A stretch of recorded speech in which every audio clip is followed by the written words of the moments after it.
আসসালামু আলাইকুম ওয়া রাহমাতুল্লাহি ওয়া বারাকাতুহু। সবাই কেমন আছেন? আশা করছি কাছে দূরে দেশ অথবা দেশের বাইরে যে যেখান থেকে আজকে আমার ভিডিওটি দেখছেন মহান আল্লাহ তাআলার অশেষ রহমতে সবাই অনেক বেশি ভালো আছেন। আলহামদুলিল্লাহ আমরা অনেক ভালো আছি। আর আমি তো একটু বেশি ভালো আছি, কেননা এখন বাবার বাড়িতে রয়েছি। সব বোনেরা মিলে অনেক আনন্দে হৈ হৈ করে দিন কাটছে বাবা মায়ের সাথে। আর আমার থেকেও বেশি আনন্দে রয়েছে আমার মেয়েটা। সে পাকা বুড়িটা তো তার ভাইদেরকে পেলে অনেক খুশি হয়ে যায়। তো আপু যেহেতু এসেছে, তো ওর ছেলেটার সাথে ও বেশি খেলতে পছন্দ করে। তো দুজন মিলে সারাদিনই এই তো চেঁচামেচি খেলাধুলা করতেই থাকে। তো তাদেরকে দেখলেও না অনেক বেশি শান্তি লাগে। তো রাইসাতে বেশ কিছুদিন যাবতীয় নানার বাড়ি আসার জন্য অনেকবার বলছিল, তো সে এসেও খুব খুশি। তো এই আর কি। তো এখন হচ্ছে সকালে উঠে ফ্রেশ হয়ে এখন নাস্তাটা তৈরি করে নিচ্ছি। আজকে যেহেতু ভুনা খিচুড়ি হচ্ছে, তো আম্মু বললো যে আমি রান্নাটা করি। আম্মু বাদ বাকি যে কাজগুলো রয়েছে তো সেগুলো করে নিচ্ছেন আর কি।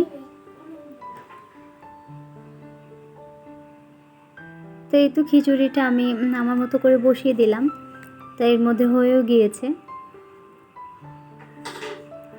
তো এখন হচ্ছে বাচ্চাদেরকে আগে নাস্তাটা করিয়ে নিব, না হলে দেখা গেছে ওরা আমাদের নাস্তা করার সময় বিরক্ত করবে। আর ওদের খাওয়াটা শেষ হয়ে গেলে ওরা নিজের মতো খেলবে, আমাদেরকে আর ডিস্টার্ব করবে না।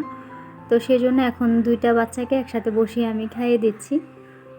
আপুর যেহেতু ছোট বেবিটা রয়েছে, তো আপু ওকে নিয়ে থাকে।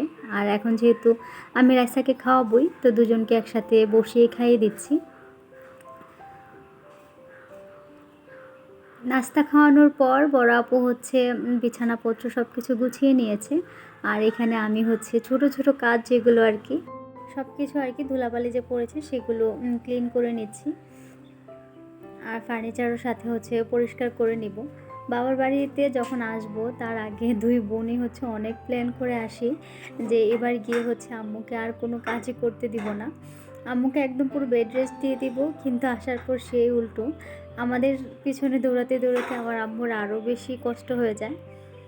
এখানে আসার পরেই না কেমন যেন হয়ে যায়, কোনো কাজ করতে একদমই ইচ্ছে করে না, কেমন আলসেমি হয়ে যায়।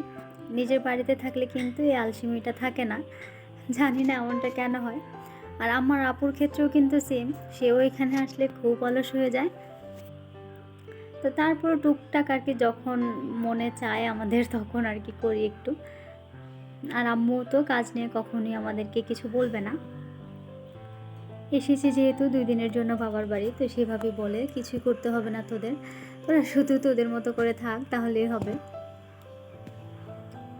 তো এখানে সব কিছু ক্লিন করে তারপর হচ্ছে আমি আর আমার আপু আজকে একটু শপিংয়ে যাব।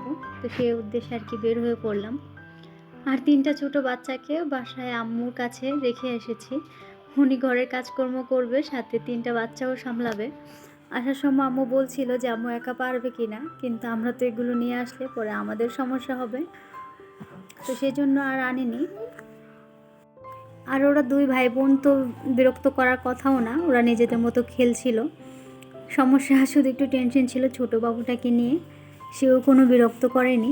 তো আমরা ওদের কাজও যেহেতু বেশি ছিল না, জাস্ট অল্প কিছু আপু যেহেতু ঈদের রাইসাকে শপিং করে দিতে পারেনি, তো এখন আর কি নিয়ে এসেছে যে রাইসার কি লাগবে সেটার জন্য।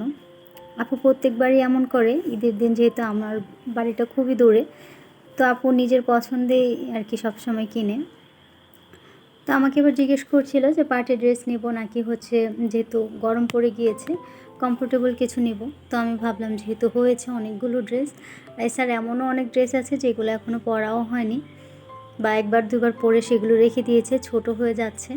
তো ভাবলাম ঠিক আছে কিছু কমফোর্টেবল ড্রেসই নিয়ে নিই। আর এই দোকানটা মেবি এখানে নতুন হয়েছে, আগে কখনো দেখিনি মুরাদনগরে এটা এসে। তো এই দোকানটাও নাকি খুব ভালো, এক্সপোর্টের জিনিসগুলো খুব ভালো পাওয়া যায়। তো আমি আর আপু চলে এসেছি। আর দেখে খুব ভালো পছন্দ করে কয়েকটা জামা রাইসার জন্য নিয়ে নিয়েছি, যেন সে খুব কমফোর্টেবলি ক্যারি করতে পারে। মোটামুটি নতুন দোকান হিসেবে অনেক ভালো কালেকশনই ছিল, ছেলে বাবু মেয়ে বাবু সবার জন্যই ছিল। কিন্তু সমস্যা ছিল হচ্ছে সাইজ নিয়ে, সাইজটাই অ্যাভেলেবেল ছিল না। আমরা অনেকগুলো জামাই পছন্দ করেছি, কিন্তু রাইসার সাইজ ছিল না। আবার দেখা গেছে একটু বড় ছোট এরকম আর কি। তো যে কয়েকটাই পেরেছি সেটা আর কি নিয়েছি। তো লাস্ট মুহূর্তে এই যে গেঞ্জিটা, এটা আমার খুব বেশি ভালো লাগে, কিন্তু ঋতুর সাইজ ছিল না। এটা ছোট হয়ে যাবে রাইসার, তো যার কারণে দেখে আবার রেখে দিয়েছি। এটার বড় সাইজটা অনেক বড় হয়ে যাবে। তারপরেও কিন্তু ভালোই শপিং করেছি। তো এখন বাসায় চলে এসেছি। তো এটা হচ্ছে তার পরদিনের ব্লগ। এখানে আমরা সবাই রেডি হয়ে যাচ্ছি হচ্ছে খালামণির বাসায়। খালামণি এবার ঈদে অনেক বেশি অসুস্থ ছিলেন, উনি স্ট্রোক করেছিলেন আর কি। তো এবার ঈদটাও কিন্তু খালামণির একদমই ভালো কাটেনি।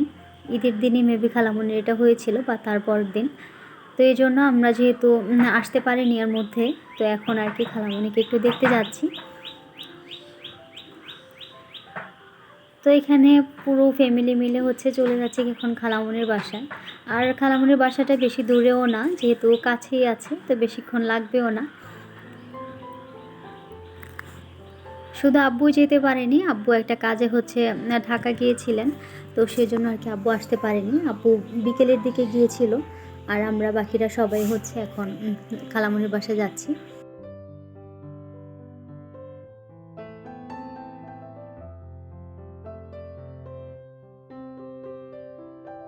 খালামণি কিন্তু ভালোই অসুস্থ একদম। আমরা যখন দেখেছি মুখ চোখ একদম শুকিয়ে গিয়েছে। স্ট্রোক করা তো আর কম কথা না। তো এই তো আমরা এখন চলে এসেছি। আর মেন রোড থেকে একটু রাস্তা যেহেতু হেঁটে ভিতরে যেতে হয়, খালামণির বাসাটা একটু ভিতরের দিকে পড়েছে। তো আমার খালাতো বোন আবার এসেছিল আমাদেরকে নেওয়ার জন্য।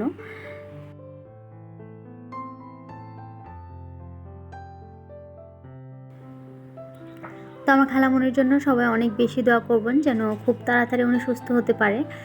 আল্লাহ তাআলা যেন খুব দ্রুত ওনাকে শেফা দান করেন, আমিন।